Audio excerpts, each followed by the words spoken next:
Welcome to Mega Nine TV burning topic. Air India విమానం అహ్మదాబాద్లో కూలిపోయిన ఘటనపై దర్యాప్తు కొనసాగుతోంది. అయితే ఈ దర్యాప్తులో కీలక విషయం ఒకటి బయటపడింది. ఈ ప్రమాదం నుంచి బయటపడిన ఏకైక వ్యక్తి రమేష్ విశ్వాస్ చెప్పిన సమాచారంతో దర్యాప్తు అధికారులు కొత్త విషయాన్ని తెలుసుకున్నారు. అదేంటి? ఈ ప్రమాదంపై దర్యాప్తులో అది ఎందుకు కీలకం కానుంది? మృత్యుంజయుడు రమేష్ విశ్వాస్ ఇచ్చిన సమాచారంతో దర్యాప్తు ఒక టర్న్ తీసుకునే అవకాశం ఉంది. అయితే తమ విమానాలు మంచిగానే ఉన్నాయని చెబుతున్న బోయింగ్కు పెద్ద సమస్య రాబోతుందా?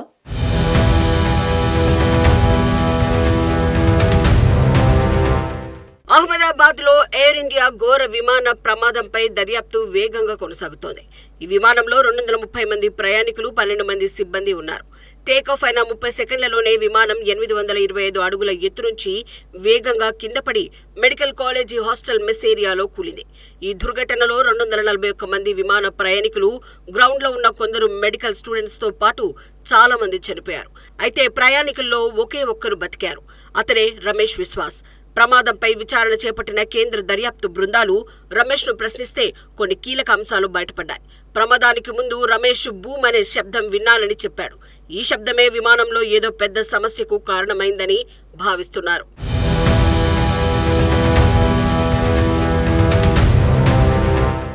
ప్రమాదానికి గురైన విమానం బోయింగ్ 787-8 డ్రీమ్ లైనర్.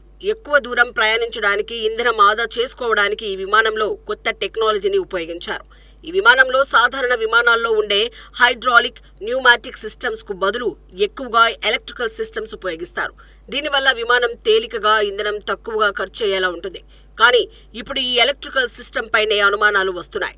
నిపుణులు చెబుతున్నది ఏంటంటే విమానంలోని VFSG అనే ఒక ముఖ్యమైన ఎలక్ట్రికల్ పరికరం పాడై ఉండొచ్చని. VFSG అంటే ఇంజన్ ను స్టార్ట్ చేసే విద్యుత్తును సరఫరా చేసే ఒక జనరేటర్.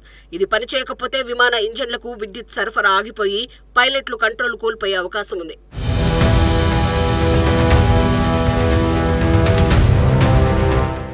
మృత్యుంజయుడు రమేష్ చెబుతున్న భూమ్ శబ్దం ఎందుకు వచ్చిందని నిపుణులు ఆలోచిస్తున్నారు.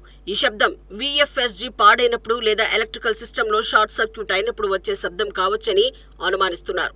సాధారణంగా బోయింగ్ 787 లాంటి ఆధునిక విమానాలు ఒక ఇంజన్ పనిచేయకపోయినా క్రాష్ కాకూడదు, ఎందుకంటే రెండో ఇంజన్ ఉంటుంది. కానీ ఈ విమానంలో 2 ఇంజన్లు ఒకేసారి ఆగిపోయాయా అనే సందేహం వస్తోంది. గతంలో 2 ఇంజన్లు ఆగిపోయి ప్రమాదాలు జరిగిన ఘటనలు చాలా తక్కువ. అవి కూడా పక్షులు ఢీకొనడం, ఇంధనంలో సమస్యలు, పైలట్లు తప్పుగా ఇంజన్ ఆఫ్ చేయడం వల్ల జరిగినవే. తాజా ప్రమాదంలో పక్షులు ఢీకొన్నట్లు ఆధారాలు ఎక్కడా లేవు. మరి ఇంధనంలో సమస్య లేక పైలట్ల తప్ప అని ఇప్పుడు దర్యాప్తు జరుగుతోంది.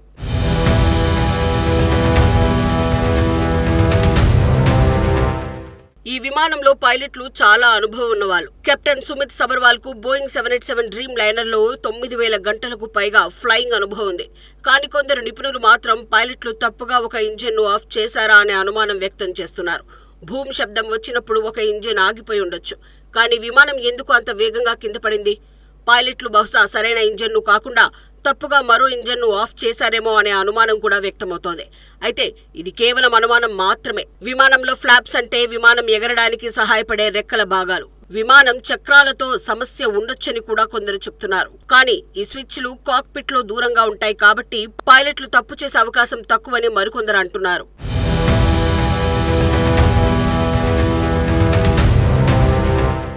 ఈ దుర్ఘటనకు ముందు ఈ విమానంలో సమస్యలు ఉన్నాయని ఒక ప్రయాణికుడు చెప్పాడు.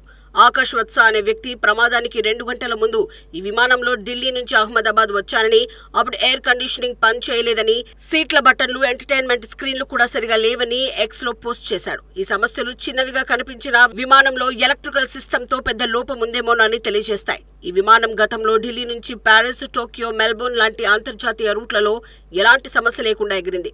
కానీ ఈసారి ఏం జరిగిందనే దానిపై దర్యాప్తు కొనసాగుతోంది.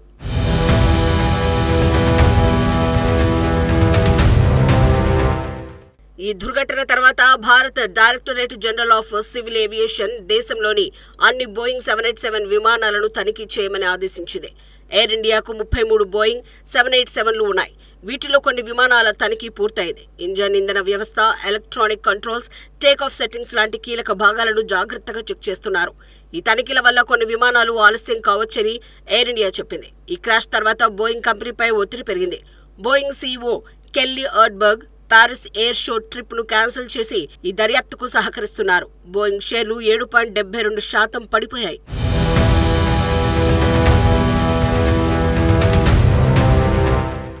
ఈ క్రాష్ బోయింగ్ పై గతంలో వచ్చిన ఆరోపణలను మళ్లీ తెరపైకి తెచ్చింది. 2010-17 మధ్య బోయింగ్లో క్వాలిటీ మేనేజర్గా పనిచేసిన జాన్ బార్మెట్ డ్రీమ్ లైనర్ తయారీలో సేఫ్టీ స్టాండర్డ్స్ తగ్గాయని, విమానాల్లో లోపాలను పట్టించుకోకుండా ఉత్పత్తి చేశారని ఆరోపించారు. ముఖ్యంగా కీలక వైరింగ్ దగ్గర ఐరన్ పార్ట్స్ ఉండటం వల్ల ప్రమాదం జరిగే అవకాశం ఉందని హెచ్చరించాడు. 2024లో బార్నెట్ మరణం వివాదాస్పదమైంది. తాజా ప్రమాదం తర్వాత బోయింగ్ సేఫ్టీ స్టాండర్డ్స్పై మళ్లీ ప్రశ్నలు తలెత్తాయి.